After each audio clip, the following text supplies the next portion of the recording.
પાલનપુર સહિત બનાસકાંઠા જિલ્લામાં અનેક સ્થળોએ આરોગ્ય કર્મચારીઓ આજથી અચોક્કસ મુદતની હડતાળનું એલાન કર્યું છે। ગુજરાત રાજ્ય આરોગ્ય કર્મચારી મહાસંઘે હડતાળનું આયોજન કર્યું છે।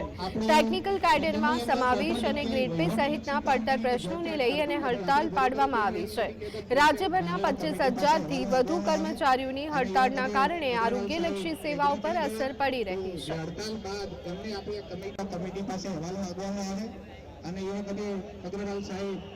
આરોગ્ય મહાસંઘ દ્વારા આજે 17મી તારીખે અચોક્કસની હડતાલ ઉપર બનાસકાંઠા આરોગ્ય મંડળ જોડાયેલું છે, જેમાં અમારા multipurpose health worker, multipurpose health supervisor અને FHW ફિમેલ હેલ્થ વર્કર અને ફિમેલ હેલ્થ સુપરવાઇઝર એમ કુલ 4 કેડરોના 1500 કર્મચારી આ હડતાલમાં જોડાયેલા છે।